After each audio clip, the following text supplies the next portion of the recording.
ప్రభువును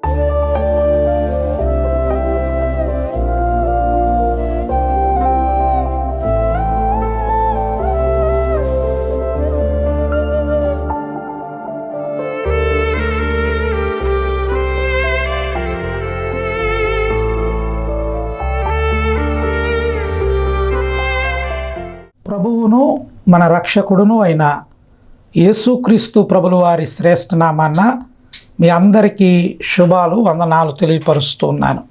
ప్రియమైన దేవుని బిడ్డలారా, ఈరోజు మన వాక్యము గలతీయులకు రాసిన పత్రిక 5వ అధ్యాయము 19వ వచనంలో ఉన్న వాక్య భాగాన్ని మనము కొద్ది నిమిషాలు ధ్యానం చేద్దాం. శరీర కార్యములు స్పష్టమై ఉన్నవి, అవేవనగా జారత్వము, అపవిత్రత, కాముకత్వము, విగ్రహారాధన, అభిచారము, ద్వేషము, దేశములు, కలహము. దేవుని బిడ్డలారా, ఈరోజు మనం కలహము గురించిన కొన్ని విషయాలు దేవుని వాక్యపు వెలుగులో మనము ధ్యానం చేద్దాం. దేవుడు ఈ వాక్యం ద్వారా దేవుడు మీతో మాట్లాడడానికి సిద్ధంగా ఉన్నాడు. దేవుని బిడ్డలారా, ఈ శరీర కార్యములు గురించి ఈ పత్రికలో, ఈ గలతీ రాసిన పత్రికలో అపోస్తుడైన పౌలు గారు ఈ మాటలు రాస్తూ వచ్చాడు. ప్రియమైన దేవుని బిడ్డలారా, ఇందులో మనం ఇంటూ వచ్చాం కదా, కలహములు అనే మాటలు ఉన్నాయి. ఈ రోజున చాలా గొడవలు, కొట్లాటలు, ఎక్కడ చూసినా కలహాలే, ఎక్కడ చూసినా గొడవలే, ఎక్కడ చూసినా శాంతి లేక, సమాధానం లేక, అసమానతతో నిండిపోయిన పరిస్థితులు నేటి కాలంలో కనబడుతున్నాయి. ముఖ్యంగా నీ జీవితంలో కూడా ఇవి ఉన్నాయేమో. అందుకనే దేవుడి వాక్యం ద్వారా నీతో మాట్లాడడానికి సిద్ధంగా ఉన్నాడు. గొడవలు పడుతున్నారా? కుటుంబంలో మనశ్శాంతి లేదా? కుటుంబంలో ఒకరు గొడవలతో మనశ్శాంతి లేని పరిస్థితులను గుండా నువ్వు వెళుతున్నావా? అయితే ఈరోజు ఈ వాక్యము నీ కొరకే దేవుడు మాట్లాడుతూ ఉన్నాడు. ఈ వాక్యము ద్వారా నీతోనే సూటిగా మాట్లాడదలిచాడు ఆయన. దేవుని బిడ్డలారా, వింటున్నారా? నిజమండి, ఈరోజు గొడవలకి మూల కారణం ఏమిటి? కలహాలకు మూల కారణం ఏమిటి? దేవుని బిడ్డలారా, చూద్దామా బైబిల్ గ్రంథంలో దేవుడు ఏం చెప్పాడో కొన్ని మాటలు మనము దేవుని వాక్యపు వెలుగులో మనము గ్రహిద్దాం, చూద్దాం, మనము సరిదిద్దుకుందాం. దేవుని బిడ్డలారా, చూడండి, సామెతల గ్రంథం 10వ అధ్యాయము 12వ వచనం. పగ కలహమును రేపును, ప్రేమ దోషములన్నిటినీ కప్పును. అంటే కలహము, గొడవ రావడానికి గల కారణం ఏంటంటే పగ. వాళ్ళపై నీకున్న పగ. ఎప్పుడు దొరుకుతారా అని కాసుకు చూస్తున్నావేమో, వాళ్ళు దొరికారు. ఇంకా అక్కడ ఏం మొదలవుతుంది? కలహమే కదా, గొడవే కదా. దేవుని బిడ్డలారా, ఈ రోజున పగబెట్టుకుని ఎప్పుడు దొరుకుతారా అని ఎదురు చూసేవారు కూడా నేటి కాలంలో ఎక్కువైపోతూ ఉన్నారు. దొరకని వీడి సంగతి చెప్తాను, దొరకని వీళ్ళ సంగతి చెప్తాను అని పగతో రగిలిపోతున్న హృదయాలు కలిగి ఉన్నవారు ఈరోజు ఉన్నారు. ఇట్టి మనుషులు వాళ్ళు కాచుకుని చూస్తున్నారు. దేని కొరకు అంటే కలహము కొరకు, గొడవ కొరకు. దేవుని బిడ్డలారా, నువ్వు కూడా అలాగే ఎదురు చూస్తున్నావా? ఎవరి కొరకు? ఎప్పుడు దొరుకుతాడా వీడి సంగతి చెప్దాం, ఎప్పుడు దొరుకుతాడా, నన్ను ఇంత మాట అంటాడా, వీడు ఎప్పుడు దొరుకుతాడా అని ఎదురు చూస్తున్నావా? ఇటువంటి మనస్సు నీలో ఉంటే నేను అంటాను, ఆ వ్యక్తి దొరికినప్పుడు, ఆ వ్యక్తి ఏదో ఒక అవకాశం వచ్చినప్పుడు నీవు నీ కలహాన్ని, నీ హృదయంలో ఉన్న మంటను, నీ హృదయంలో ఉన్న అట్టి ద్వేషించే హృదయాన్ని బయటికి ఎలగొక్కుతావు. అంటే పాము కరిచినప్పుడంట అది ఏమి ఎలగొక్కుతుంది అంటే విషాన్నే కదా. అంటే పాము కరిచినప్పుడు ఏం చేస్తుందండి? అది తన విషాన్ని వెళ్ళగ్రక్కుతుందంట. ఆ విషాన్ని ఇంజెక్షన్ చేస్తుందంట. అది మనిషిని చంపేయడానికి, మనిషి చనిపోవడానికి అది దోహదపడుతుంది కదా.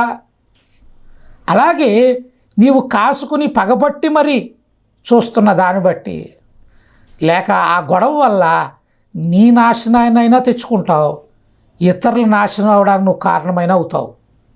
అర్థమవుతుందమ్మా? అయ్యా అర్థమవుతుందా? ఈ వాక్యం ద్వారా నీకు తెలుస్తుందా? గొడవలు, కలహము ఏ దానికి పరిష్కారము కాదు, ఏ సమస్యకి పరిష్కారం కాదు. గొడవ వల్ల నీవు చూడండి, నీవు నాశనం అయ్యే ప్రమాదం ఉంటుంది. లేక కలహము ద్వారా నువ్వు పెట్టుకున్న పగ వల్ల నీ ద్వారా ఇతరులు నాశనం అయ్యే ప్రమాదం ఉంటుంది. దేవుని బిడ్డలారా, అందుకే దేవుడు అంటున్నాడు, మనము కలహానికి ప్రియులుగా ఉండకూడదు. దేవుని బిడ్డల, దేవుని కలిగి ఉన్న నీవు కలహానికి దూరంగా ఉండమని దేవుని వాక్యం చెప్తా ఉంది. దేవుని బిడ్డలారా, పగను మానుకున్నావా? ఇంకొక వాక్యాన్ని మనం చూద్దాం. చూడండి, సామెతల గ్రంథంలోనే 15వ అధ్యాయము 18వ వచనం ఇలా రాయబడి ఉంది. కోపోద్రేకి అగువాడు కలహమును రేపును, దీర్ఘశాంతుడు వివాదమును నణిచివేయును. నీ కోపం ఏం చేస్తుందట? ఇందాకేమో ఇతరుల మీద కక్ష పెంచుకుని ఎదురు చూసావు. అటువంటి వారుగా ఉంటే అది నీ నాశనమే కాదు, నీ ద్వారా ఇతరులు కూడా నాశనం అవుతారనే విషయం దేవుని వాక్యం ద్వారా నీకు తేటపరచబడింది. ఇప్పుడు రెండవదిగా దేవుడు మాట్లాడుతున్నాడు, కోపోద్రియగు వాడు. ఎవరైతే కోపము కలిగి ఉంటారో, మాట్లాడితే కోపం వచ్చేస్తుందండి అంటున్నారు కదా. ప్రతి చిన్నదానికి కోపమే నీకు కదా. ఎవరు ఏమన్నా కోపం వచ్చేస్తూ ఉంటుంది నీకు. ఈ కోపం ఏం చేస్తుందంట? కలహమును రేపును, గొడవలు ఇంకా పెద్ద చేసేస్తుందన్నమాట. అసమానతలు ఇంకా పెద్దవి చేసేస్తూ ఉంటుందన్నమాట. సమస్యను ఇంకా జటిలం చేసేస్తూ ఉంటాయన్నమాట. దేవుని బిడ్డలారా, ఈరోజు కోపం, ప్రతి దానికి కోపం అండి. ఇంట్లో కూడా కోపాలే. కూర బాగోలేదని కోపం అంట ఒక ఆయనకి. ప్రతి చిన్నదానికి కూడా కోపమే. చీర కొనలేదని కోపం అంట ఒక ఆవిడికి భర్త గారు ఎక్కడికో తీసుకెళ్ళలేదని కోపమంట. ఏదో ఇవ్వలేదని, అడిగింది కొనలేదని కోపమంట. ప్రతి చిన్నదానికి కోపాన్ని, గొడవలను కుటుంబంలో తెచ్చిపెట్టుకుంటున్నావు. నేను అంటాను, మరి కోపం రాదేంటండి? ఏమంటే మేము అడిగింది ఇవ్వకపోతే మాకు కోపం రాదా? మాకు ఇస్తారన్నది ఇవ్వకపోతే మాకు కోపం రాదా? మంచిగా ఉండకపోతే మాకు కోపం రాదా అని మీరు అడుగుతారు. నేను అంటాను, అయ్యా నువ్వు చెప్పిన మాట సరైనదే, నిజమే, నీకు కోపం వస్తుంది ప్రతి దాంట్లో. అయితే దానికన్నా ముందు ఒక మాట నేను చెప్తాను దేవుని పక్షంగా, నువ్వు సరిదిద్దుకోగలిగితే మంచిది. ఏమిటో తెలుసా? కోపం వచ్చిన ప్రతి చిన్నదానికి వస్తుంది కదా నీ కోపం. అయితే దేవుడు నన్ను చెప్పమంటున్న మాట ఏంటంటే, దేవుడు నా ద్వారా నీకు తెలియపరుస్తున్న మాట ఏమిటంటే, వాళ్ళు నువ్వు ఏదైతే చేయలేదనో, లేకపోతే ఏదైతే నీ కొరకు వాళ్ళు సరిగా నీకు ఇవ్వలేదనో, చేయలేదనో నువ్వు కోపపడుతున్నావు కదా, వాళ్ళు చేసినవి ఎందుకు మర్చిపోయావు అంటున్నాడు దేవుడు. ఈరోజు నీ ఇంట్లో లోటు లేకుండా ఉంటున్నావు కదా. ఆహారం లోటు లేదు, తినడానికి లోటు లేదు, ఇంట్లో సకల సౌకర్యాలు కలవు నీ ఇంట్లో. ఇవన్నీ నీ భర్తే కదా తెచ్చిచ్చాడు, ఇవన్నీ సమకూర్చాడు. మరి చేసిన వాటిని ఎందుకు జ్ఞాపకం చేసుకో? చేయని దాన్ని, ఒక చిన్నదాన్ని జ్ఞాపకం చేసుకుని గొడవలు పడి మనశ్శాంతిని కోల్పోయి, చిన్నదానికండి చిన్న విషయాలు గొడవలు పెట్టుకుని, కలహాలు ఏర్పరచుకుని, దూరం ఏర్పరచుకుని, భేదాభిప్రాయాలు ఏర్పరచుకుని అండి వారి జీవితాలను నాశనం చేసుకుంటున్న వారు ఎందరో. ఒక తల్లిదండ్రులు అడిగారట, పరీక్షలు రాసి వచ్చింది, మార్కులు తక్కువ వచ్చి, అమ్మాయి మార్కులు ఎందుకు తక్కువ వచ్చాయి అని అడిగారు. అంతే కోపం అమ్మాయికి. వెంటనే గదిలోకి వెళ్ళి ఉరి పోసుకుని చనిపోయింది ఆమె. ఎంత భయంకరమండి. మరి అప్పుడు దాకా వాళ్ళు అనేక డబ్బులు ఖర్చు పెట్టి నీకోసం నువ్వు చదువుకుని భవిష్యత్తులో ఎదగాలని వాళ్ళు నిత్యము తప్పిస్తూ నీ కొరకు ప్రయాసపడ్డారే, వాటంతనే ఎందుకు జ్ఞాపకం చేసుకో? చిన్న మాట అన్నారని తన జీవితాన్ని నాశనం చేసుకుంది. తన భర్త అడిగిన చీర కొనలేదని పురుగుల మందు తాగేసింది ఒక ఆమె. ఇవన్నీ నా కల్పితాలు కాదండి, ఇవి మన సమాజంలో వింటున్న వార్తలు. ఇవి తెలుసా అండి? ఇటువంటి వారిని చూసినప్పుడు నాకు అనిపిస్తూ ఉంటుంది, చిన్న విషయాన్ని పెద్దది చేసి, ఒక ఆయన అన్నాడు భూతద్దంలో చూస్తారంట వీళ్ళ చిన్నది కూడా.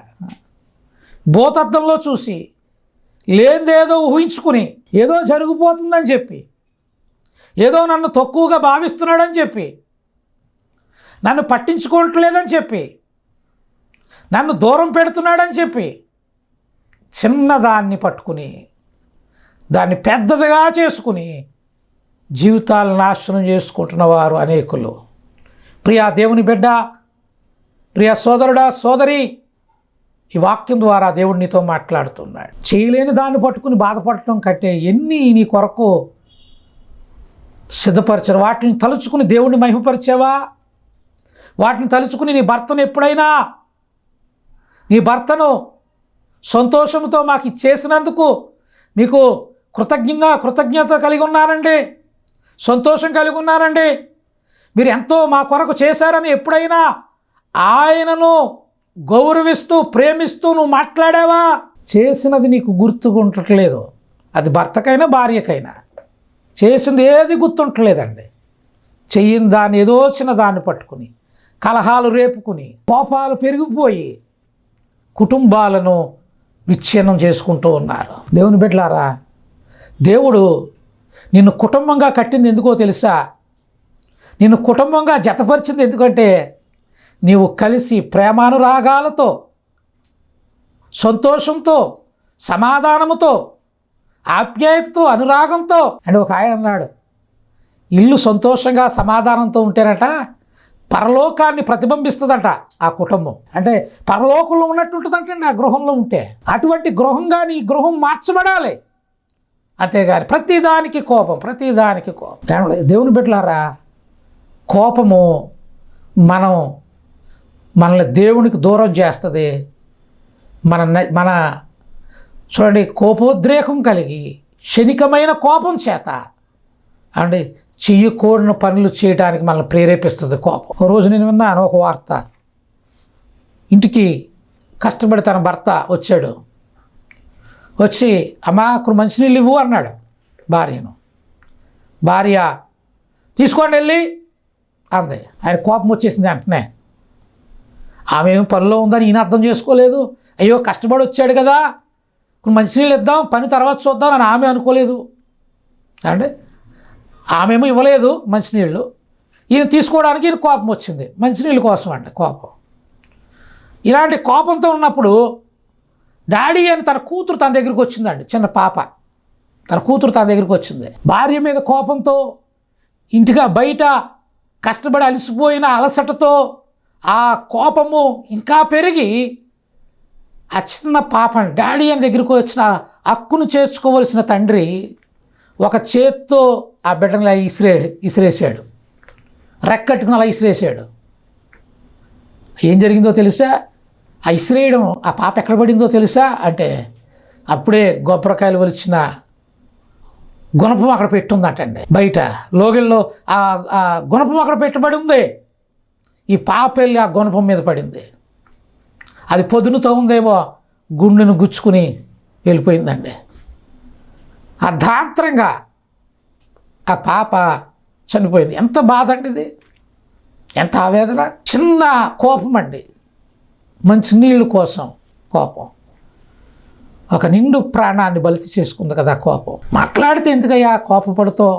మాట్లాడితే కోపం ఏంటయ్యా నీకు? దేవుని బిడ్డలారా, మనం కోపపడ్డానికో లేకపోతే కోపాన్ని కలిగి జీవించడానికో దేవుడు ఇట్టి జీవితానికి ఇవ్వలేదు.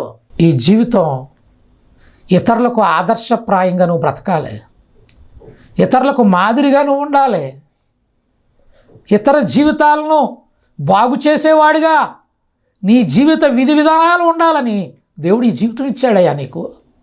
నువ్వు మాట్లాడితే కోపం, బిడ్డల మీద, భర్త మీద, భార్య మీద, స్నేహితుల మీద, బంధువుల మీద కోపం అండి. ఎందుకు? బైబిల్ చెప్తుంది, ఇక్కడ రాసింది కదా, 15వ అధ్యాయం 18వ వచనం మనం చదివాం. కోపోద్రేక గలవాడు కలహమును రేపును, ఇంకా గొడవ పెద్ద చేసుకుంటారు. ఈ కోపాల వల్ల పెద్ద చేసుకుని విచ్ఛిన్నం అయిపోతూ ఉంటారు. దేవుని బిడ్డలారా, దీర్ఘ శాంతుడు వివాదమును నడిచివేయును. నువ్వు ఎలా ఉండాలి? కొంత కోపం కంట్రోల్లో పెట్టుకోవాలి. మనిషిగా కొన్ని పరిస్థితులు కోపం తీసుకొచ్చేవిగా ఉంటాయి. కానీ దేవుడి వాక్యం అంటుంది, ఇక్కడ రాయబడి ఉన్న మాట, దీర్ఘశాంతుడు, కొంత శాంతపరచుకోవాలి, కొంత కంట్రోల్లో మనం చేసుకోవాలి. కంట్రోల్ చేసుకుని మనశ్శాంతితో దీర్ఘశాంతముతో ఉన్నవాడు ఈ వాదమును అణిచివేయును. గొడవని ఆపేస్తాడు. గొడవను పెద్దదవ్వకుండా అక్కడితో అది ముగించబడిపోద్ది. అప్పుడు నీ జీవితం వెలుగుతో నింపబడుతుంది. గొడవలు పెద్ద అవుతున్నాయంటే అర్థం ఏంటో తెలుసా? చీకటి నీ జీవితాన్ని ఆవరిస్తుందని అర్థం. సాతాను క్రియలు, సాతాను ఉద్దేశాలు నువ్వు నెరవేర్చువాడుగా మార్చబడుతున్నావని అర్థం. నిజమండి, కోపం పెంచుకునేవాడికి వాడిలో దేవుని ఆత్మ ఉండదో. సాతాను ఉద్దేశాలు, సాతాను క్రియలు నెరవేర్చి వాళ్ళుగా మారిపోతారండి కోపం ద్వారా. అందుకనే కోపాన్ని విడిచిపెట్టమని దేవుని వాక్యం చెబుతూ ఉంది. తర్వాత వాక్యం చూద్దాం. 16వ అధ్యాయము సామెతల గ్రంథం 28వ వచనం. మూఢుడు కలహమును పుట్టించును, కొండెగాడు మిత్రభేదము చెయ్యును. మూఢుడు అంటే మూర్ఖుడు అంటే అర్థం ఏమిటి? ఎవడి మాట విననివాడు. అనేక గొడవలకు కారణం ఏంటంటే ఎవరు చెప్పింది వినడం. అయ్యో వీళ్ళు ఏదో చెప్తున్నారు విందాం, ఏది మంచో ఏది చెడో గ్రహిద్దాం అని ఆలోచన లేకుండా, ఎవరు చెప్పింది వినకుండా వాళ్ళకి తోచినట్టుగానే ముందుకెళ్ళిపోతాక ప్రయత్నం చేస్తూ ఉంటారు. దానివల్ల కలహము రేగుతుందంటండి. దేవుని బిడ్డలారా, ఇతరులు చెప్పి నువ్వు చెప్పేది ఇతరులు అన్నపోతే నీకు ఎంత బాధ కలుగుతుంది అండి? మరి ఇతరులు చెప్పేది కూడా కొన్నిసార్లు కొన్ని సమయంలో ఇతరుల మాటలు కూడా వినడానికి ఇష్టపడాలండి. వాళ్ళు ఏం చెప్తున్నారు, వాళ్ళ ఆలోచన ఏంటి, వాళ్ళ ఉద్దేశం ఏమిటో నువ్వు తెలుసుకున్నప్పుడు దేవుని బిడ్డలారా అప్పుడు నీవు ముందుకు అడుగు వేయాలి తప్ప మూర్ఖుడిలాగా ఎవడ మాట వినకుండా నువ్వేదో విన్నావు, ఎవడో చెప్పిన మాట విన్నావు, వచ్చేసి ఇంట్లో గొడవ పడిపోతున్నావు. అది నిజమై ఉండొచ్చు, అబద్ధమై ఉండొచ్చు, అది కల్పించింది అవి ఉండొచ్చు, అది లేనిది అయి ఉండొచ్చు. ఎవడో చెప్పిన మాటను పట్టుకుని మూర్ఖుల్లాగా ఏం ఆలోచించకుండా గొడవలను రేపుకుంటున్న వారులారా ఎవరైనా ఉంటే దేవుడు నీతో మాట్లాడుతున్నాడయ్యా. దేవుడు నీతోనే చెప్తున్నాడయ్యా. ఒక్కసారి ఇతరులు చెప్పేది, ఇతరులు ఏమి చెప్తున్నారో వినటానికి కొంత సమయాన్ని కేటాయించు. నీ గురించి నువ్వే ఆలోచించడం కాదు, ఇతరుల గురించి కూడా ఆలోచించేయి. అప్పుడే గొడవలు తగ్గుతాయి. ఎప్పుడు నీ గురించే నువ్వు ఆలోచించి ఇతరులు చెప్పింది వినకుండా నువ్వు వెళితే గొడవలే ఎక్కువ అవుతాయి. దానివల్ల సాతాను నీ ఇంట చెస్టేసి కూర్చుంటాడు. నీ ఇంటనే ఉంటాడు. ఎందుకంటే ఎందుకు నీ ఇంట్లో ఉంటాడో తెలుసా? ఈడ ఎవడి మాట వినవు కానీ వాడి మాట వింటావు. అప్పుడు నువ్వు సాతాను ప్రేరేపిస్తూ సాతాను చేత వాడబడుతున్నవాడిగా మారిపోతావు నువ్వు, ఇతరులు చెప్పిన మాట వినకపోవడం వల్ల. దేవుని బిడ్డలారా, అటువంటి వారుగా ఉండకూడదని దేవుడు మనతో మాట్లాడుతూ ఉన్నాడు. సరే, ఇంకొక వాక్య భాగం చూద్దాం. సామెతల గ్రంథం 17వ అధ్యాయము 1వ వచనం. రుచి అయిన భోజనం పదార్థములో ఉన్నను కలహముతో కూడి ఉండిన ఇంట ఉండుట కంటే నెమ్మది కలిగి ఉండి ఒట్టి రొట్టు ముక్క తినుట మేలు. ఏంటండి? గొడవలతో ఉండి రుచికరమైన ఆహార పదార్థాలు తినుట కంటే, మంచి ఆహారం తినుట కంటే గొడవలు లేని ఇంట్లో ఓన్లీ ఒట్టి రొట్టు ముక్కన్న తింటే మేలు అని దేవుడు చెప్తున్నాడు. అంటే అర్థమేంటో తెలిసి ఈ మాటకి, గొడవలు ఉన్న దగ్గర గొడవలు సమాధానం లేని దుక్కున ఎన్ని పంచపక్ష పరవాన్నాలు పెట్టినా అవి తినలేరు. ఒకవేళ తిన్నా అవి వంట పట్టవు. ఇంట్లో అన్నీ వండి పెట్టేశావు కానీ భర్తతో మాట్లాడవు. ఏంటి ప్రయోజనం? నీ బిడ్డలకు కావాల్సినవన్నీ వండి పెట్టేశావు కానీ వాళ్ళతో మాట్లాడవు, వాళ్ళతో ప్రేమ కలిగి ఉండవు. ఏంటి ప్రయోజనం? అలాంటి ఇంట్లో ఉండుట కంటే దేవుడు అంటున్నాడు, గొడవలు లేని ఇంట్లో ఒక రొట్టు ముక్క తినటం మేలు అని చెప్తున్నాడు దేవుడు. ఒక రొట్టు ముక్క తినటం మేలు అంటున్నాడు. దేవుని బిడ్డలారా, నీ గృహం ఎలాగుంది? నువ్వు ఎలాగున్నావు? వాక్యపు వెలుగులో నీవు సరిదిద్దుకోవడానికి ఇష్టపడుతున్నావా? ఒక నిమిషం ఆలోచన చేయండి. అంటాను, నీవుగా ఆలోచిస్తే నీ హృదయం ఏమంటుందో తెలుసా? నీ తప్పేం లేదురా అబ్బాయి, అందరూ ఎదరోళ్ళదే తప్పని చెప్తుంది నీ హృదయం. అదే దేవుని వాక్యపు వెలుగులో నిలబడి, వాక్యపు వెలుగులోంచి దేవుని వాక్యము ఆధారం చేసుకుని దాని అర్థం చేసుకుని దాని భావాన్ని గ్రహిస్తూ నీ జీవితాన్ని పోల్చుకుంటా చూస్తే తప్పకుండా ఈ వాక్యం నీకు ఏం చెప్తుందో తెలుసా? అయ్యా, నీ లోపాన్ని నువ్వు సరిదిద్దుకోమని చెప్తుంది. ప్రియమైన దేవుని బిడ్డలారా, నువ్వు ఎలాగున్నావు? సరిదిద్దుకుంటానికి ఇష్టపడుతున్నావా? ఇప్పుడు కూడా నీకేమనిపిస్తుందో తెలుసా? కొంతమందిలో దేవుడు నాకు మా వాక్యం చెప్తున్నప్పుడు నా హృదయంలో దేవుడు చెప్తున్నాడు. కొంతమంది అనుకున్నారు మాకు గొడవలు లేని వాళ్ళు ఎవరో, ఏం పర్లేదు, ఎలా వచ్చిన గొడవ అలాగే పోతాయిలే కొన్నాళ్ళకే, లేకపోతే నా వల్ల వచ్చింది ఇది గొడవ, ఫలానా వాళ్ళ వల్ల వచ్చింది గొడవ ఇది. ఇటువంటి ఆలోచనలు ఇంకాను మీలో ఉన్నాయి. దేవుడు అందుకని చెప్తున్నాడు, ఇటువంటి ఆలోచనకు మనం ఏం చేయాలో తెలుసా? గొడవలు ఉన్నప్పుడు మనం పట్టించుకోకుండా ఉండడం కాదు, దాన్ని మనము దీర్ఘశాంతము కలిగిన వారుగా దాన్ని అణిచివేయడానికి, ఆ గొడవను పరిష్కరించడానికి, ఆ గొడవలు లేకుండా శాంతి సమాధానంతో ఉండటం కొరకు మనం ప్రయాసపడాలి. ప్రేమ కలిగి ఉండటం కొరకు మనం అంటే ఏం చేయాలట? ప్రయాసపడాలి.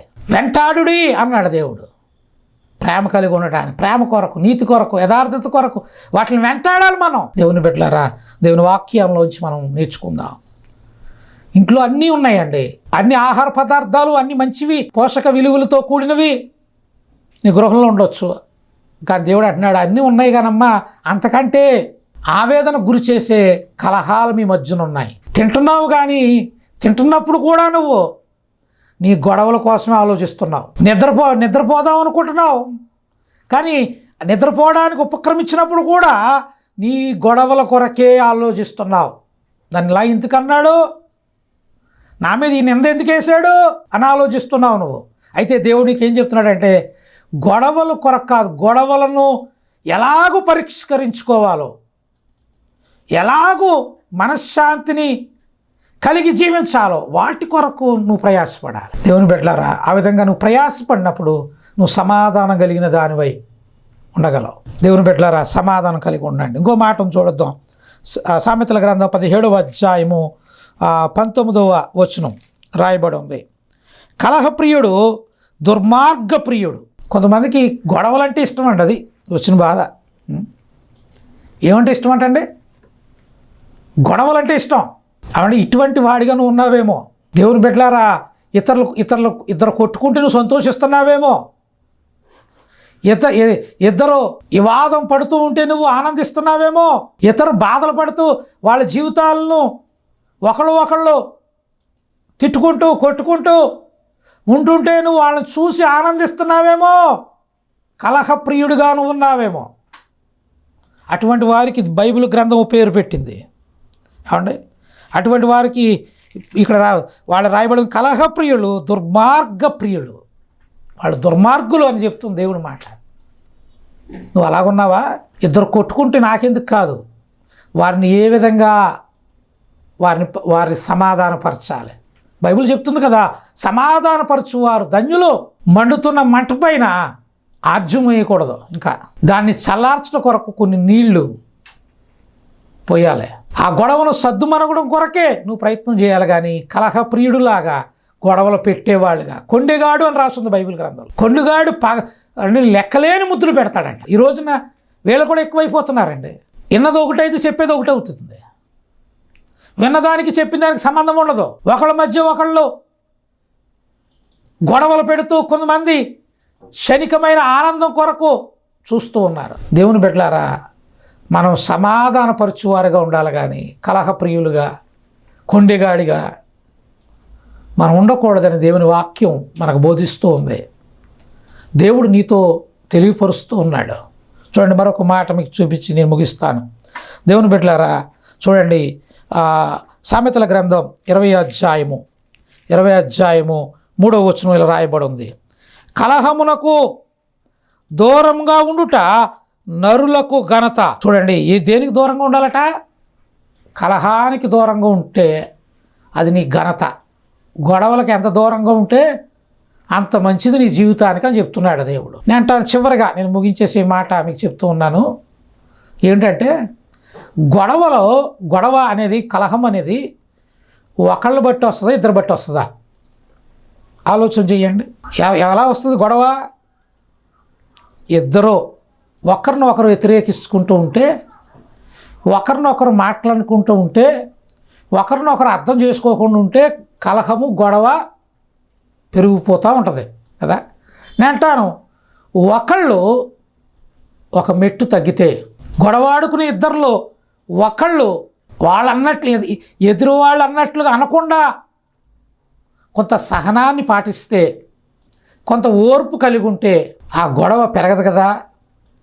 మీరు అనవచ్చు, నన్ను తగ్గమంటారు మీరు, ముందు గొడవ పెట్టినవాడు మాట్లాడినవాడు వాళ్ళని తగ్గమానండి అంటారు. దేవుని బిడ్డలారా, మనం దేవునికి ఇష్టలుగా మారాలంటే ముందంట ఎదురువాడు సమాధాన పడతాడని కాదు చూడడం, ఎదురువాడు ఆడు సహిస్తాడని చూడడం కాదు.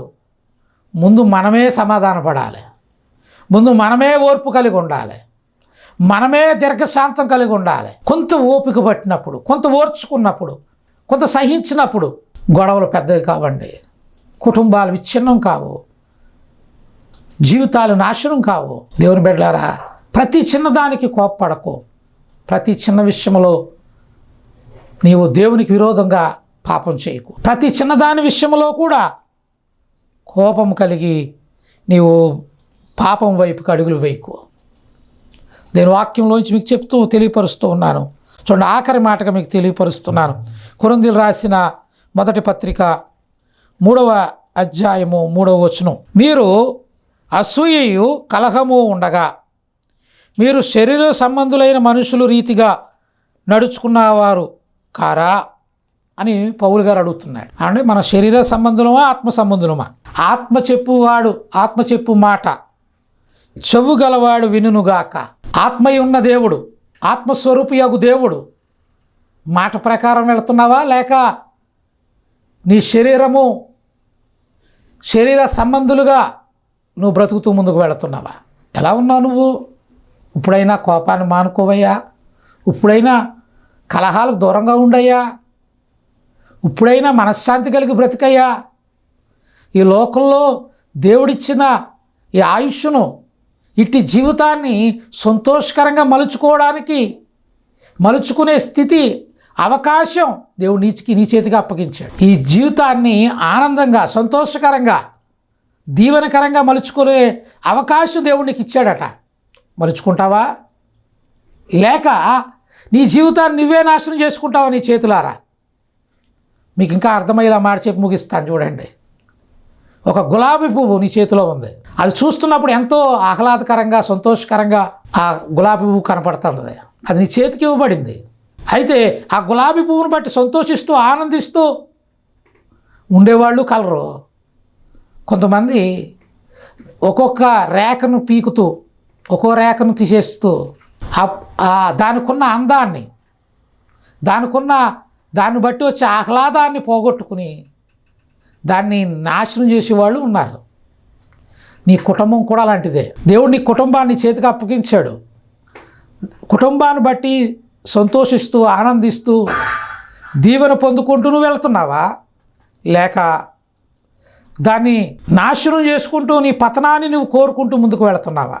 ఎలా ఉన్నావు? సరిదిద్దుకుందామా? దేవుని వాక్యాన్ని బట్టి సరిదిద్దుకుంటే నీ జీవితం అండి ఆనందముతోను సంతోషముతో దేవుడు నింపుతాడు.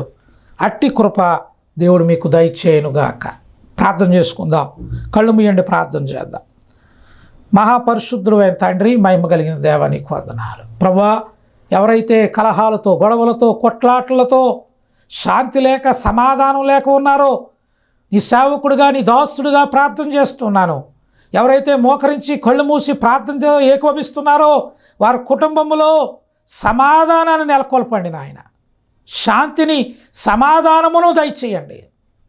సాతాను గలిబిలంతటిని దూరపరచు, యేసు నామమున వాటంతటిని దూరపరచు నాయన. కుటుంబంలో శాంతినివ్వండి, సమాధానం ఇవ్వండి, నెమ్మదినిచ్చి ఆశీర్వదించి నడిపించమని యేసు నామమున ప్రార్థిస్తున్నాను తండ్రి. ఆమేన్.